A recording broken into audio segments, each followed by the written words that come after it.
It's a new year, new calendar, same planet. And if you're hoping 2026 would open with reflection, restraint, or maybe a collective deep breath, nope. It arrived doing what humanity does best, confusing effort with progress. So today I'm looking at 5 stories that technically qualify as news, even though they feel more like, warning labels. So, first story, the 2026 New Year's glasses debacle. As millions rang in the new year in Times Square, New York, one detail unexpectedly stole the spotlight: the official 2026 New Year's glasses. So they're designed to resemble the year 2026. You've all seen these glasses. Featured 2 large zeros as lenses with the 26 floating above them. So in practice, this looked unfinished, confusing, and according to many, borderline unusable as actual eyewear. What a great idea. Let's put on some glasses that help us see less. Of course, the internet hit fire. Photos circulated almost immediately, prompting widespread mockery online. I'll put a picture out because these are funny. Some people questioned how something designed for a global celebration made it past multiple approval stages. Yeah, you really shouldn't wonder that in this day and age. How many times have you seen ad campaigns when you're like, who greenlit that? Some people apparently were arguing that the design was minimalist and conceptual. You make the call. What's interesting isn't that people dislike the glasses, because that happens every year, is that this particular design sparked genuine debate about whether function even matters anymore, or if something symbolic alone is enough. Is it enough just because it says 2026 on your face? Is that cool? According to the New York Post, the reaction was swift and brutal. Tourists alternately laughing, complaining, and still buying them anyway because that's what they do and that's probably who they're made for. But whatever. This is 2026, so let's buckle up and get ready for more of this fun stuff. Who cares? Anyway, next story. Technology continues to experiment on us. So if 2025 taught us anything, it's obviously that technology no longer asks, should we, only can we. So among last year's most questionable innovations in the opinions of the internet, which is obviously the most important opinion on Earth, a device that recreates the sound of 1990s dial-up internet. Intentionally. That's the most questionable innovation, I think. A fashion piece made from, it looks like it says over 12,000 feet of fiber optic cable. Artificial intelligence systems observed communicating in a language researchers didn't program. See, that's not even a questionable innovation, is it? That's just something that happened due to the innovation. Because AI is not questionable. It's what it's doing is questionable. But most impressively, a Minecraft server successfully ran on a light bulb. None of these developments solve housing shortages, healthcare access, or climate instability, but they do prove we can make a light bulb run a video game server, which feels adjacent to progress. Progress adjacent, right? Sure, why not? Tech Radar framed these stories as examples of creative ingenuity. Critics argue they're more like expensive demonstrations of technical ability with no clear benefit beyond bragging rights. Either way, the future, it seems, is less about improvement and more about experimentation. And we're all part of the test group. Congratulations. Did you sign up? Did you sign up? Next story. A raccoon enters a liquor store, leaves a legend. All right, let's go. So in Virginia, of course, a raccoon reportedly broke into a liquor store after hours, because why wouldn't you just show up during the times that they're open? He could have just walked through the door. So he accessed alcoholic beverages, consumed enough to become visibly intoxicated, and was later found unconscious near the toilet. Oh, America, I love you so much.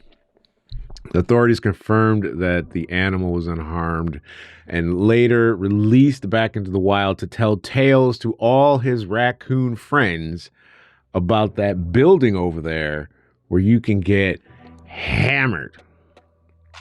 So this is funny on the surface, but the story gained traction because it mirrored something uncomfortably familiar.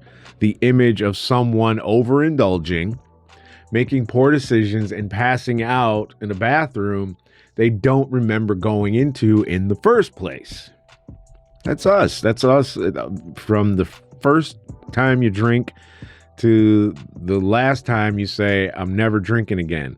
And then you're drinking again. So, according to Patch, I don't know if that's a website, the incident became one of the most shared offbeat stories of the year. I'm not doing a retrospect. I'm just reading what I found. It's unclear what lessons were meant to be taken from this. I really don't know. But other than that, raccoons are remarkably resourceful and possibly better at locating alcohol than some adults you might know. Next story. Road rage. But make it worse. Let's make it worse. That's the American way. Making things worse, turning it up to 11. In Pennsylvania, a road rage incident escalated beyond shouting and gestures or even property damage, because you see people ripping off side view mirrors and stuff now. But it went into something far more literal. So there was this confrontation between these two drivers. One individual reportedly took a dump on the other person's car. Because why not? Because if you've got to go and you're in the middle of a heated debate with somebody that you're not really fond of, why not pull your pants down and take a dump on their car? Oh boy, that is absolutely crazy. So of course charges were filed. The internet went crazy. I'm only just hearing about this story today. And humanity collectively, yeah, they sighed. So the story went viral not because it was funny, but because it felt like a new low in public behavior. So let's see if we could do better in 2026. Open the door and then poop on the seat, because then you make the inside of the car stink, and then they have to get that thing really deep cleaned. They might just sell the car. I would just sell the car. If I was having a road rage incident with someone, and they said, you know what, and they jumped in my car, locked the door, and then decided to just destroy my car, I would buy a new car. The car would be sold. There's no cleaning coming back from that. So it's one of those things that didn't involve technology, politics, or animals, which makes everybody just think, oh man, it's just a person making a series of decisions and committing fully to all of them. I cut you off in traffic, or whatever the story was. I don't know. I don't have the story up. There's a road incident. We got at it in the street. I pulled my pants down and decided on your car. That is the most disrespectful thing you could do in that case, I think. Take a dump on someone's car. Did you ever see, was it Pulp Fiction? I think it was Pulp Fiction when Vincent Vega was talking about somebody keyed his car. Boy, I wish I could have caught him doing it. I'd have given anything to catch that asshole doing it. It'd have been worth him doing it, just so I could have caught him doing it. What a fucker. So you don't do that to somebody's car. And that's a bit crazy. All right, this isn't even really a story, but let's just wrap this up. So beyond like individual headlines, there's a pattern emerging here. There's a steady stream of stories that are just too strange to ignore, but too frequent to feel exceptional anymore. Like aliens and UFOs and that kind. You just swipe right past it now. There might be aliens watching this right now. There might be stuff we see and just don't even pay it any attention anymore because we're just desensitized to it. So from runaway animals disrupting traffic to experimental consumer products that nobody asked for, the public behavior that suggests social norms are now, they're more of a suggestion than a standard, I think. See, if outlets like Sky News continue to document these moments in their offbeat coverage, not because they're rare, but because they're becoming routine. The strange isn't interrupting normal life anymore. It is normal life. So, this isn't about laughing at isolated incidents. It's about noticing patterns. When absurdity becomes predictable, when outrage is background noise, and when behavior keeps escalating just to be noticed, that's not randomness. To me, that's a system running without brakes. Welcome to 2026. Same society, still sick, still sad. But I love it. I wouldn't have it any other way.